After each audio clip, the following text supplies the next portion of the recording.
Begin.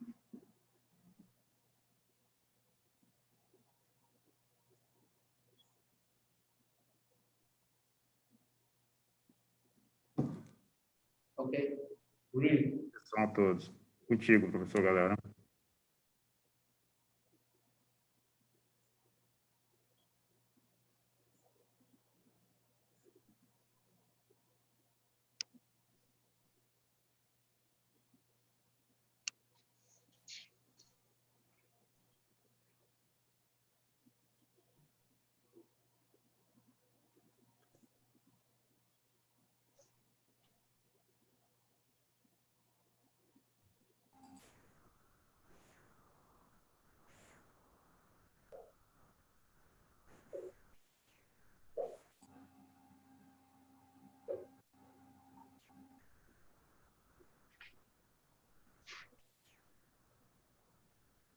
Não dá?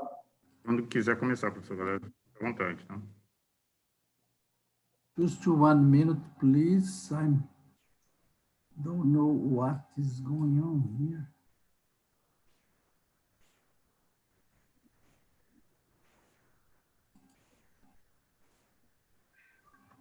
Okay.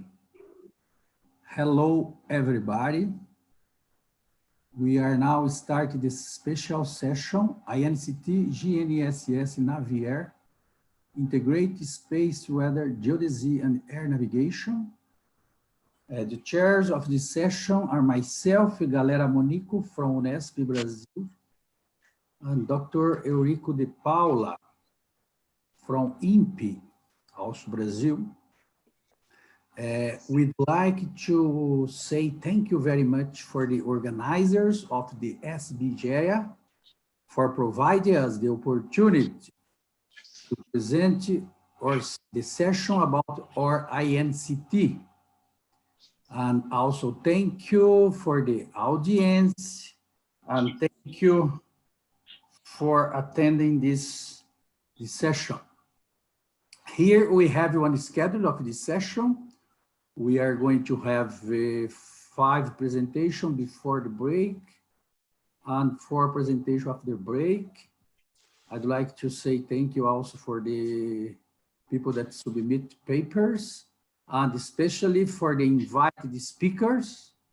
Natalie Cassiopoli from Eurocontrol that has been working with us in Unesp and the INCT for some time.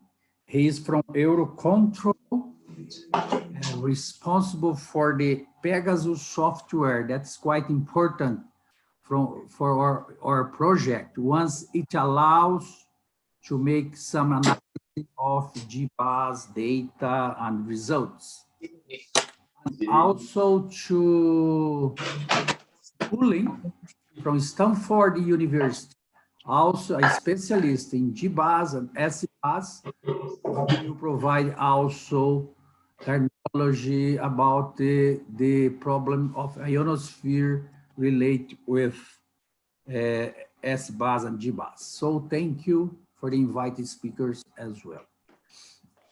The first presentation is by myself, is Space Weather and Ionosphere Activity by Space Geodesy Research Group at Unesp Brazil. Actually, I'm going to say about this, but I will go more deeply in the INCT, because the INCT is the main topic that we are working here in the Space Geodesy Research Group at Unesp. And also, as this session is about this INCT, I'd like to say a few words about the INCT and a few things of what we have done so far.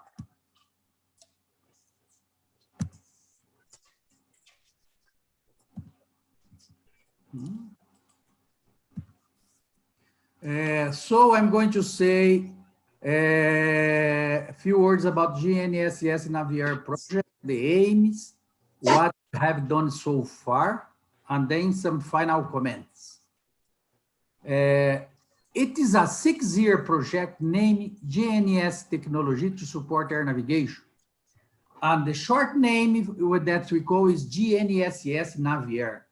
It was approved on the end of 2016. It was a ENCT code 16/2014 by CNPq and several FAPs. And it was some financial resource provided to CNPq via this Civil Aviation Secretary from the Infrastructure Ministry that now is also Transport and so on. The project started with the researchers from ESP, INPE, ITA, and IAE. And also we have a larger team with people from PUC Rio, Federal University of Rio Grande do Sul, Federal Institute of São Paulo, at the Presidente Pitas, Technical Federal University of Paraná, and Federal University of Paraná. Thank you for staying with us in this very challenging project. We are now in the 4th year of the project.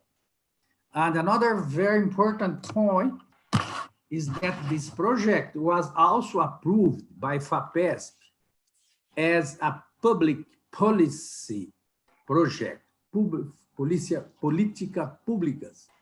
It's a call that also is available at FAPESP. So the main concern of the project is related with the problem of ionospheric irregularities, mainly ionospheric scintillation in the air navigation, and especially for the Brazilian region, when we are planning to use GNSS. And GNSS for air navigation is a worldwide tendency in the present days, and in the future should be the main technology for air navigation in all 5 places. We say nowadays that you have the gate-to-gate using GNSS. In this context, GIBAS, that the ground-based augmentation system, is very important, and it looks like that is the topic that will work in Brazil. And in this concept, hello?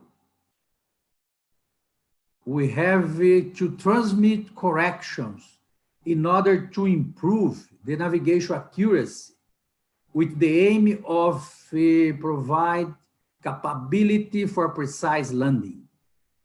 And some requirements of main concern, they involve accuracy, integrity, availability, and continuity at the high level of probability as it is defined by International Civil Aviation Organization. And for doing that, the ionosphere imposed several challenges, especially in the use of safe of life application. Here, just a few words about the GIBAS concept. The GIBAS concept is based on the idea of DGPS, differential GPS, or GNSS.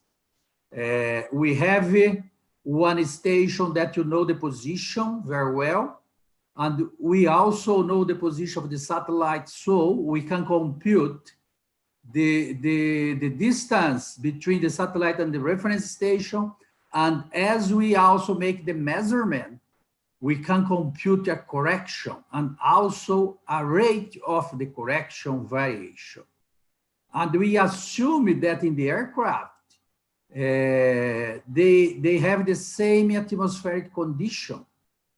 And so ionospheric and tropospheric cancels out. And multipath we have to take into account in another way. But the main idea is that we can, we have a correlation, space correlation here that assume that the delay for the base station for the aircraft is the same. And once you make this differential correction and apply that, it will not have influence of ionosphere and troposphere, for instance. But in real life, for a DGPS is not only one base station, we use forestation in order to have a kind of quality control. This is the reason, main reason, because we have forestation to have some redundancy in order to test the correction, to have the integrity. And in this way, we have a VDB station that send the correction to the aircraft, and the aircraft make the correction. And here, the aircraft make a kind of point positioning using the measurement that are correct from the information from the GIBAS station. And the concept, using that, the idea is that the one aircraft can land safe in the airport. And the idea is that with the improvement of GIBAS, that it can attend Cat 3, 2, and 1 in the future. But as we said before, in the Brazilian territory, to apply such technology, we need to have a deep evaluation of ionospheric effects. Just to have an idea, the CONUS, that is the Continuous United State Treat Model, for GIBAS, assumes a gradient of the order of 4,025 millimeters per kilometer. For the worst case, in Brazil, it may reach 900 or even more. We have computed some gradients like that. So the general objective of our project is to graduate human resource to develop research and transfer knowledge to the society in the area of atmospheric monitoring, especially with the aspect related to TC and ionospheric scintillation, the GNS signal. And for what? To apply such system in the air navigation within the Brazilian territory, attend the requirements that we said before: accuracy, integrity, availability, and continuity. We have several specific objectives that to study the ionospheric dynamics, to analyze the equatorial and low latitude ionospheric of GIBAS operation, to develop an ionospheric treaty model, and also in one way with the integration of geodesy, is to develop new GNS position technique, not only for the air navigation, but also for positioning in geodesy, like PPP and so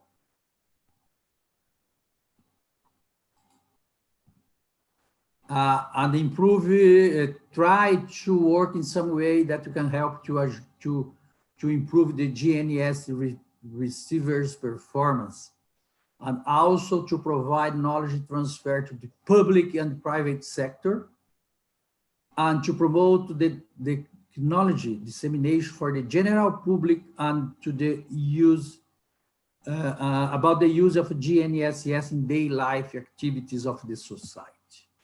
And as we said, and all of you know probably better than me, ionospheric scintillation is a big challenge to keep the integrity in the navigation by GNSS.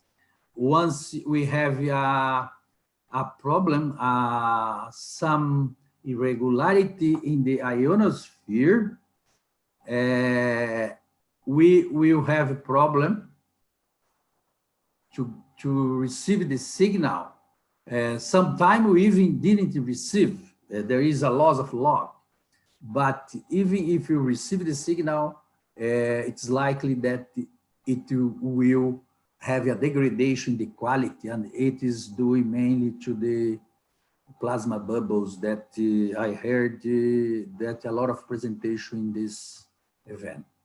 What we have done so far, so few results will be presented during this session. And also yesterday you had the poster session where we also present some results. And we had published paper and conference presentation and support to the community. To say about your network, this is a big challenge to maintain and to make the expansion of the network of receivers in order to collect data that represent the condition of ionospheric scintillation in Brazil. We have installed, and we had in the previous project, Calibra and Cigala Calibra, and we have more new 18 receivers. Some of the old receivers, we had problem. We are under importation process of a new 13 receivers. They are multi-constellation, multi-frequency, and we have the possibility of collect data of up to 100 hertz, but we are using 50. It can collect code, phase, intensity. We can generate some very important index like S4, sigma phi in real time, and also to compute TC and the rate of TC. Besides other parameters, we normally use a shock ring antenna, and this is the receiver. And we thank you to Vinicius Tuan that presented yesterday one update of the network. This network is what is in the present day probably, and the location of this station was in some way to guarantee significantly data sample that represent the occurrence of the ionospheric condition in Brazil. We have a lot of work for make the data management of all these stations, because it's a huge amount of data. It's not easy to keep one network like that on real time all the time.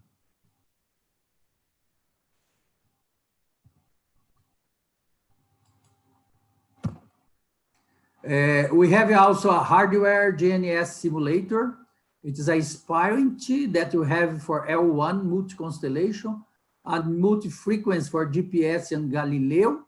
We are trying to solve some problem that you had, but it allows simulation of multipath, ionospheric scintillation, among others. We have been trying to use this for make some simulation, as we don't have this scintillation at this time now. We are going to expand your GNSS network with some more station. This is one initial plan of expansion of Cigala Calibra network.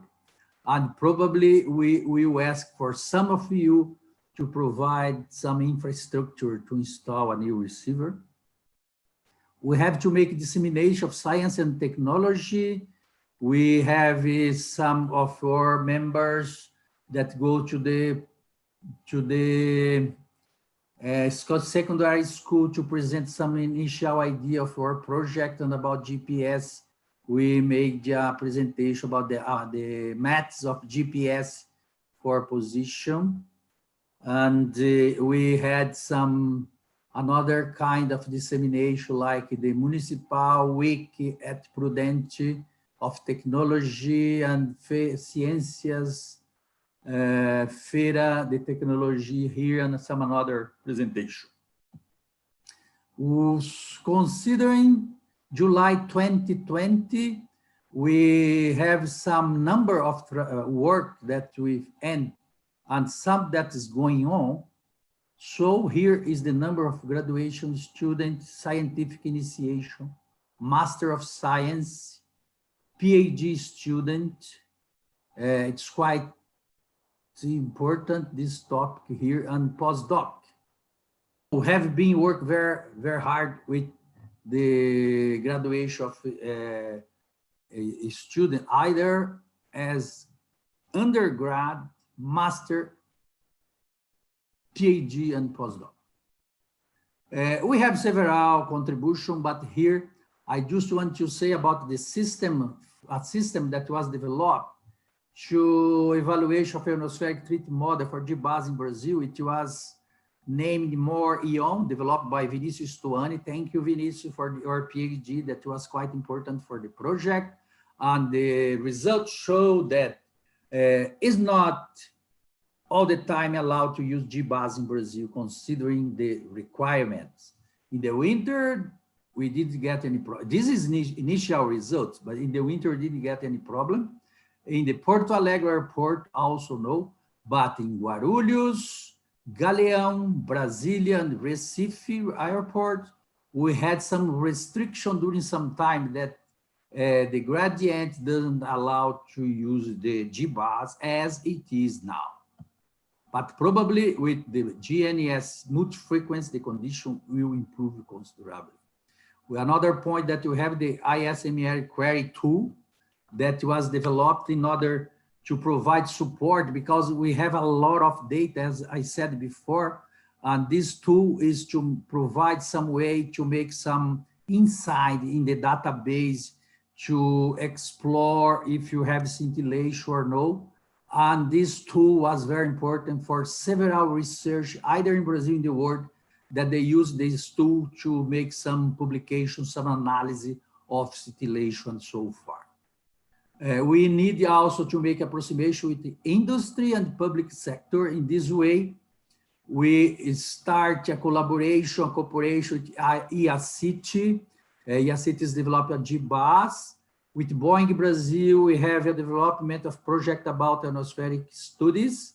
And our team also gave support to DCEA for certification of GIBAS at Rio de Janeiro airport. At the end, it was not certified. And we also have a contact with the Instituto Tecnológico da Vale. Vale is a big company in Brazil. And they have developing autonomous vehicle, actually truck autonomous. And they know about the problem of the ionosphere, and we have been work together just at the beginning.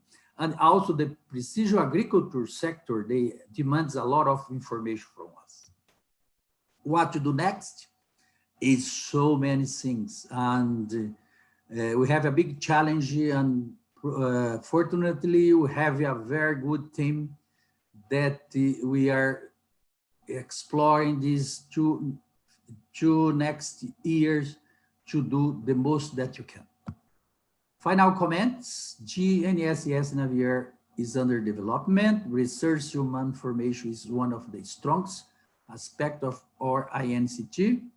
Approximation with the industry is one aspect of great consideration. Several challenges to be tackled. Several challenges to be tackled. And I'd like to say here that probably we have some candidates in this audience. We have open a FAPESP postdoc position, and if you go in the FAPESP, you can find that there. Here is our webpage for the INCT. I'd like to acknowledge all this organization, and especially CNPq, CAPES, and FAPESP for provide the financial support to run this project, and also to all partners that you have in Brazil that provide the opportunity to install our station. They provide to us some infrastructure. Without that, we couldn't go so far. Thank you very much.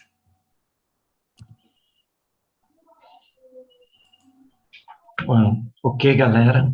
Thanks so much for your clear presentation of INCT.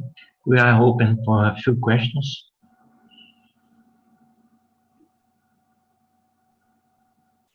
I have a question. Thank you, Dr. Garella. I'm Liza here. I would like to know if there are any possibility to measurement scintillations during the time. If the project is, because I saw a lot of works around the world about the measurements of scintillation during the time. In Brazil, I only found it during the nighttime. So I would like to, it's possible to, with this new project or something that. Thank you. I didn't got your to get measurement during the.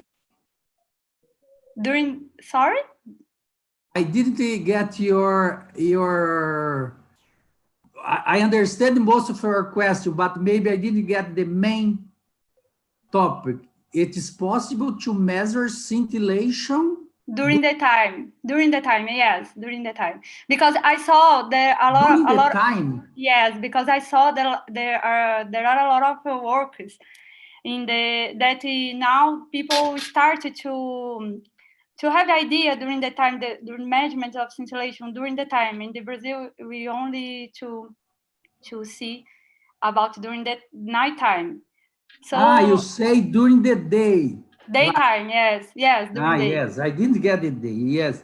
Sorry. Here, what is more common is to have scintillation after the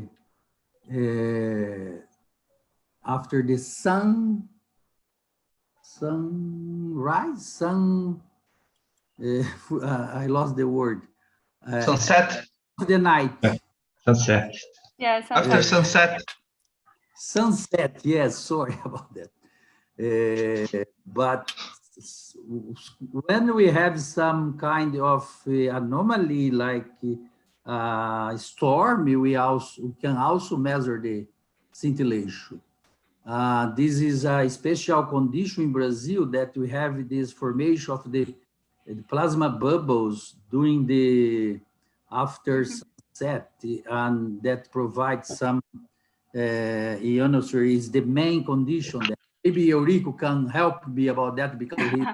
I don't know, the Professor Eurico, I don't know if you understand. I asked this because I saw in some works that there are a correlation with during the daytime scintillation, between daytime scintillation and the irregularities of the region that I work. So I don't know if it's possible in Brazil to, in the future, to measurement these types of the scintillation during the time. If I don't know this technique, it's not my real area, but I think it's interesting to in the future to correlate it during the scintillation during the time that the other irregularities. For this, I asked if in the future it's possible to measurement this type of scintillation. Liza, one serious problem we have is the problem of data acquisition. It's okay. We turn off the recording at 6 a.m. So okay. sunset, the sunrise, we turn off but we can think about, okay? Okay, thank you. Okay, thank you. Liza, let me ask one question. Have you, this is Emmanuel Costa speaking. Okay, hi. Good to see you. Have you analyzed daytime records? I never, sorry. I'm pretty sure that if you take daytime records, you will calculate S4.